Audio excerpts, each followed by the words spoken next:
Hey everyone, I'm working to hit 1,000 subscribers and I need your help to get there. If you enjoy this content, please hit that subscribe button right now. What if the clearest sign that the Blue Jays are building a dynasty isn't a blockbuster extension, but the decision not to make one? What if the loudest statement of championship intent is silence, restraint, and timing? While much of the fanbase debates whether Lauer deserves a long-term deal, Ross Atkins is quietly demonstrating the difference between emotional roster management and elite championship construction. Sportsnet's Nick Ashbourne suggested Lauer won't be extended beyond 2026, and here's the uncomfortable truth. That might be the smartest move Toronto makes all year. Hello Jays Nation, and welcome back to Jays Quick News, your home for clear-eyed analysis in a sport driven by emotion. If you're the kind of fan who values strategy, patience, and long-term vision over impulse, make sure you like this video, share it with a fellow Jays supporter, and subscribe right now, because this is the kind of conversation that separates good teams from great ones. Lauer's 2025 season felt like something ripped straight from a redemption film script. Written off, discarded, and pitching overseas after a brutal 2023 with Milwaukee, the 30-year-old left-hander signed a minor league deal with Toronto last December, simply hoping to get another chance. When the Blue Jays called him up on April 30th, nobody expected what followed. 9 wins against just 2 losses. A sparkling 3.18 ERA across 104.2 innings. A razor-sharp 1.11 whip. 102 strikeouts. Elite control, reflected in a microscopic 2.24 walks per 9 innings. Across 28 appearances, including 15 starts, Lauer became indispensable. But even those numbers don't fully explain his value. Lauer became John Schneider's Swiss Army knife, the left-handed solution to every pitching problem. Need a spot start? Lauer. Need bulk innings after an opener? Lauer. Need a calm arm in a high-leverage moment when the game is wobbling? Lauer.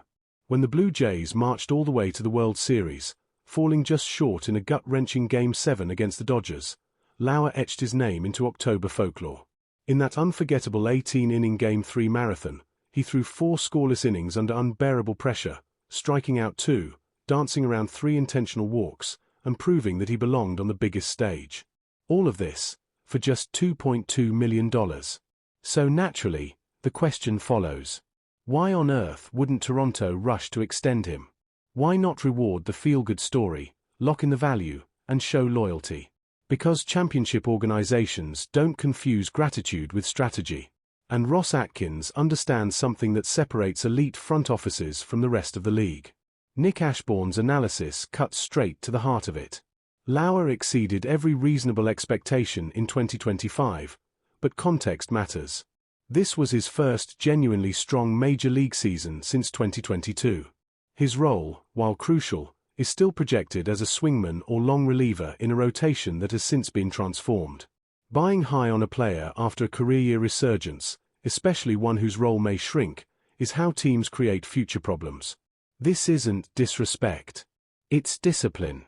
Instead, the Blue Jays tendered Lauer a 2026 arbitration contract projected around $4.4 million. That's a near doubling of his salary, a clear acknowledgement of his value, while maintaining cost control and flexibility. It's smart, unemotional business. And when you zoom out and look at Toronto's pitching landscape, the logic becomes unavoidable. This offseason changed everything. The Blue Jays landed Dylan Cease on a historic 7-year, $210 million deal, the largest free agent contract in franchise history. Cease isn't just an upgrade. He's a cornerstone. Heading into 2026, Toronto's rotation reads like a nightmare for opposing lineups. Kevin Gausman, quietly one of the most effective starters in baseball, with 17.9 fWAR since joining Toronto in 2022, 4th best among all pitchers in that span. Shane Bieber, who exercised his $16 million player option after flashing Cy Young-level brilliance in his return from Tommy John surgery. Yoriel Rodriguez, electric, fearless, and battle-tested during the World Series run. Jose Berrios, the durable workhorse with an opt-out looming after 2026. And now Dylan Cease, a strikeout machine with elite swing-and-miss stuff year after year. That's not just a rotation. That's a gauntlet built for October. And it doesn't stop there. Toronto added KBO MVP Cody Ponce on a 3-year, $30 million deal after he dominated in Korea with a 17-1 record, a 1.89 ERA, and an absurd 252 strikeouts in 180.2 innings. The depth is staggering, by design. Here's where Atkins' long game becomes obvious. Gausman and Bieber both hit free agency after 2026. Berrios can opt out. This championship window has a timeline, but by locking in Cease through 2032, Toronto has already guaranteed long-term stability regardless of how those decisions fall. That's proactive dynasty planning, not reactive roster juggling. In that context, extending Lauer now would actually be the risky move. His arbitration salary represents outstanding value for a proven, versatile arm. It gives the Blue Jays the full 2026 season to evaluate his role within a crowded, elite pitching staff. If he continues to thrive in high-leverage situations, he enters free agency at 31 with postseason pedigree, versatility, and momentum. If his role diminishes behind that loaded rotation, Toronto avoids being locked into an inflated multi-year deal for a player they no longer need at that price. This is the same organization that handled Vladimir Guerrero Jr. with absolute clarity. Vlad received a massive, franchise-altering 14-year, $500 million extension because he is a generational cornerstone. Eric Lauer is an exceptional role player who earned every cent of his raise. Both matter. Both contribute to championships. But they demand entirely different contract philosophies. Elite organizations know the difference. There's also a broader financial picture at play.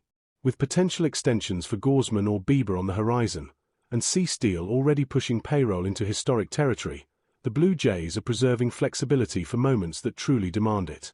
They're not being cheap. They're being precise. Sustainable contention isn't built by rewarding every great story. It's built by knowing which stories require permanence and which require patience. For Lauer himself, this path may be perfect. Another strong season in 2026 sets him up for the most lucrative free agency of his career. Left-handed pitchers with his versatility, control, and playoff resume don't stay unemployed for long. Whether that future leads back to Toronto or elsewhere, the opportunity is there. So what does all this mean for Jays Nation? It means your front office is thinking several moves ahead. They've secured generational pillars like Guerrero and Cease.